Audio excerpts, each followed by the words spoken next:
सगळेच अध्यक्ष आपल्याकडे असंच आहे। खरं तर देवळाली गावात बोलायच्या आधी ज्यांना ते सतत म्हणते ते ग्रामपंचायत सदस्य नसतं तेव्हापासून यांना दुसरीवर टीका करतात। पण पवनराजे निंबाळकर यांच्या निधनानंतर राजेसाहेबाचे 13 दिवसाचं फडकं सोडल्यानंतर गावोगावी फिरून आम्ही CBI मोर्चाची बैठक खामसवाडीला पहिली लावली आणि त्या माणसावर त्यांनी काल माझ्या गावात येऊन भाषण केलं। त्यांच्याकडून लक्ष्मण रेषा मोडल्यानंतर महात्मा गांधीची सारखं आहे की एक गालात हाणला दुसरा गाल केला तर तिसऱ्यांदा हाणला। त्यांनी 3 वेळेस माझ्यावर टीका केली। खरं तर आपल्या कळंब धाराशिवला इलेक्शन लागल्यानंतर फक्त तेवढ्या 15 दिवसात टीका आणि टिप्पणी करायची आणि माझी जबाबदारी संपवायची। त्यांनी सांगितलं पाहिजे की तेरणा कारखाना माझ्याकडे गोडाऊन भरून दिला होता साखर, परंतु तो मी कारखाना आज माझा सहकार मधले सगळं कर्ज फेडून मी तेरणा कारखाना 12 वर्ष बंद न ठेवता त्याचं भंगार न करता तो मी कारखाना चालू केला। त्यांनी सांगायला पाहिजे होतं की माझ्या त्यांच्या राजकीय आयुष्यात जिल्ह्यात ही देवळाली गाव आहे आणि ह्या देवळाली गावानं त्यांची आमदारकी असेल, त्यांची जिल्हा परिषद असेल, त्यांची खासदारकी असेल, त्यांची कोणतंही इलेक्शन असेल, त्यांनी फक्त एकदा असं चौकात यायचं, तुम्हाला राम राम करायचं आणि तुम्ही भरभरून मतं दिली पाहिजे। त्यांनी सांगायला पाहिजे की 2000 त्यांना जरा बंद करायला लाव, 2009 ते 2014 या माझ्या 5 वर्षात या देवळालीनं सर्वाधिक हायेस्ट मताची मला लीड दिली आणि त्या लीड मध्ये 1 नंबरची लीड दिली। म्हणून मी त्या 5 वर्षीय आमदारकीच्या काळात मी ह्या देवळालीचा विकास केला पाहिजे। त्यांनी सांगायला पाहिजे की जरी देवळालीनं मला लीड दिली असली आणि दुर्दैवानं मी पडलो असेल त्यांच्या कर्तबगारीच्या, तरी सुद्धा दिवाकर राव ते पालकमंत्री होते, त्यांचा 5 वर्षे पालकमंत्रीचे जे काही कळंब धाराशिव मध्ये निर्णय घ्यायचे ते सर्वाधिकार माझ्याकडे होते आणि त्या माझ्या अधिकारातून मी ह्या देवळालीचं ही काम केलं पाहिजे। त्यांनी सांगायला पाहिजे की त्यांनी एक सांगायला पाहिजे की मी 14-19 पर्यंत प्रवास आला आपला 2009 पासून। मला शेवटला सांगायचंय 19 ते 24 मध्ये महाविकास आघाडीचं सरकार 3 DPTC मी खास देवळालीत माझ्या विश्वासावर ठेवून माझ्यासोबत जे 4 सदस्य आले त्यांच्यासाठी मी इथं आलो।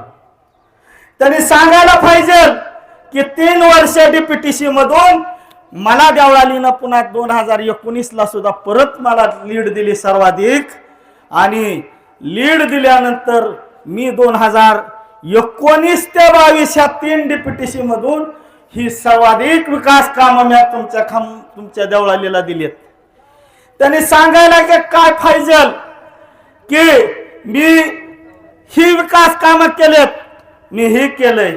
तुम्ही शेतकरी हिताच्या गप्पा मारता, तुम्ही 33,000 सभासदाची लक्ष्मी, हजारो लोकांच्या इथले लहान मोठे व्यावसायिकांची लक्ष्मी 12-14 वर्ष बंद ठेवली। तुम्ही एक विचार करा, 5 मिनिट तेरणा कारखाना बंद, हातलाई नाही 5 मिनिट, सिद्धिविनायक कारखाना नाही, तडोळ्याचा SP शुगर नाही आणि जे कारखाने आहेत फक्त तेरणा बंद। आज आपल्या विहिरी ह्या तुडुंब पाण्यानं विहिरीन बोर भरलं, ह्या ऊस पिकून घालायचा कुठं? मामा तुम्ही ह्या वयात असेल इथं कुणीतरी गुराळाला गुळ घालून धारूरला गुळ घालीत होते म्हणून सांगत होते, बैलगाडीनं गुळ न्यायची गाठा डबल गाड्या लावून।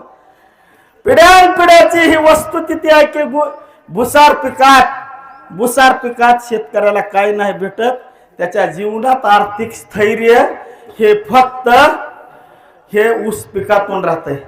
तुम्ही सांगायला पाहिजे होतं बाजूचे आजूबाजूचे महाराष्ट्रातले जे खासदार आमदार आहेत त्यांनी स्वतःचे दूध संघ व्यवसाय उद्योग करून शेतकऱ्याच्या जीवनात लक्ष्मी उभा केली।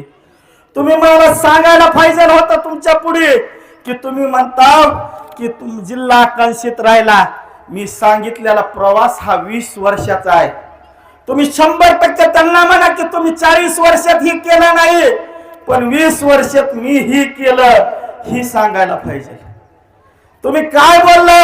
आज तुम्हाला खासदार ओमराजे, तुम्हाला माझं आव्हान आहे की तुम्ही सांगा की पवनराजे लोक पुस्तक जे लिहिलंय आणि त्या पुस्तकात त्या लेखकानं लिहिलं होतं, नागुलगावला दादा त्या काळात काही मोबाईल फोन नव्हते आणि त्या पुस्तकात लिहिलं होतं की अमोल पाटील मी देवळालीला आपल्या नागुलगावला असे पवनराजे मित्रमंडळाची शाखा काढायला लागलो होतो आणि साहेबाचा एसटीडीत निरोप आला आणि मी गेलो।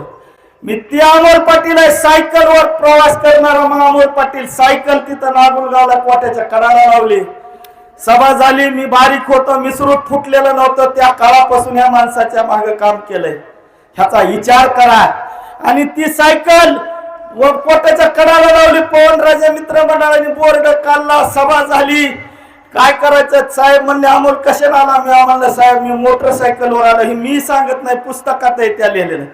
मोटरसायकल आलो, साहेबाचा स्टाफा पुढे जाऊ दिला आणि मी कोट्यातली त्या सायकल काढली आणि त्या सायकलवर प्रवास करीत असताना साहेबाला चहा प्यायला हरिभाऊच्या हिथं नेतं गोगरेचे बहुतेक आणि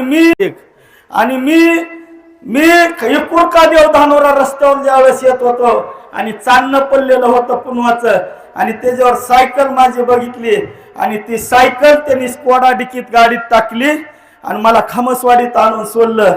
ही सगळा प्रवास त्या पुस्तकात आहे आणि तुम्ही जर खामसवाडीत येऊन मी त्यांना आवाहन केलं, तुम्ही फेसबुक युट्यूबला बघितलं असेल की माझ्या गावात महाविकास आघाडीच्या काळात 50 लाखाचं काम दाखवा, मी 60 कोटीचा निधी दाखवला। मी ह्या ट्रॅकवर यायला देवळालीकर 60 कोटीच्या वर कॉर्डर 3 डिजिटल करून लावले। तुम्ही फेसबुकला बघितलं असेल, व्हॉट्सअपला बघितलं असेल, नाहीतर आता येऊन बघा, तुम्ही एक गाडी करा।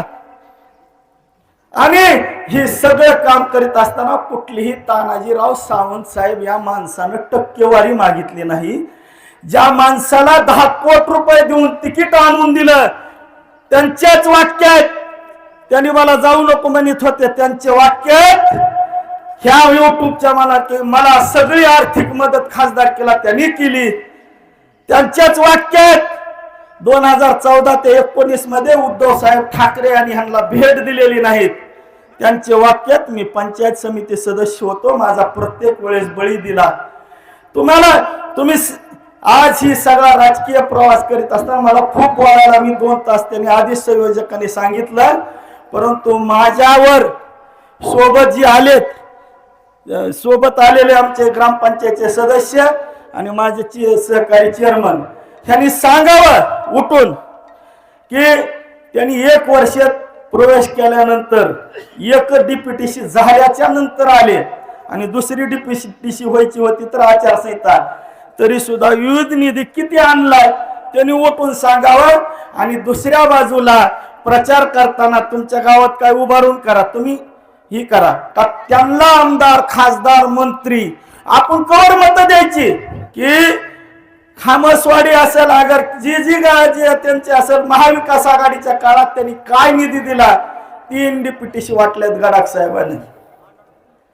कोरोनाचं कारण सांगू नका, 3 डीपीटीसी वाटून तुम्ही 3 अर्थसंकल्प 2-3 काय काम केले ही लोकांना सांगा आणि हे करा, भावनिकतेच्या जीवावर होऊ नका।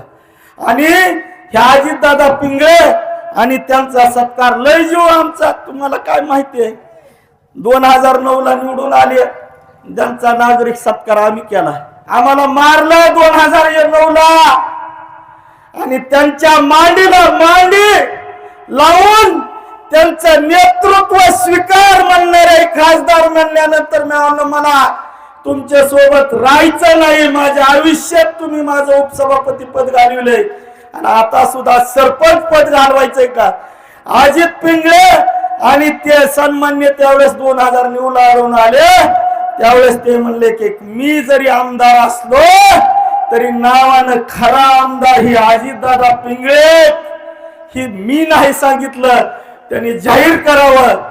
त्यावेळेस कसं चाललं, ज्यावेळेस तुम्ही कारखान्याचे चेअरमन होता आणि तुमच्या वेळेस आम्ही काँग्रेसमध्ये तुमच्या मागे होता, तुम्हाला ह्या अजित पिंगळेने घरला घर कार्यकर्त्याची मार्केट कमिटीच्या टायमाला ओळख करून सगळ्या तालुक्यात शिवसैनिकाच्या हातात हात दिले होते। मी त्यांचा कार्यकर्ता 17 सप्टेंबर 2022 पर्यंत होतो, परंतु त्यावेळेस रवी सर अजितदादा तुमच्या लक्षात नसेल की तू युती करू नको, पॅनलची सगळ्या शिवसैनिकाला लावू नको, ही उठाचं पिल्लू आहे, तुझा सगळा तंबू मोडील असं म्हणलं होतं। मला राग आला नाही, मी जर बोललो तुम्हाला आजच सांगायला लागलोय खासदार साहेब, हम तो डुबेंगे सनम मगर तुझको लेके डुबेंगे, तेवढ्यासाठी सांगायला आलोय। तुम्ही मुख्यमंत्री जर इथं असला मुरुडचे माननीय विलासराव देशमुख स्वर्गीय मुख्यमंत्री होते, महाराष्ट्राच्या राजकारणात मंत्रिमंडळात मेन मंत्री होते, केंद्रीय मंत्री होते, पण दिलीप दादा नाडे हे त्यांच्या विकासाच्या कामावर मुरुड मध्ये सतत सरपंच होते।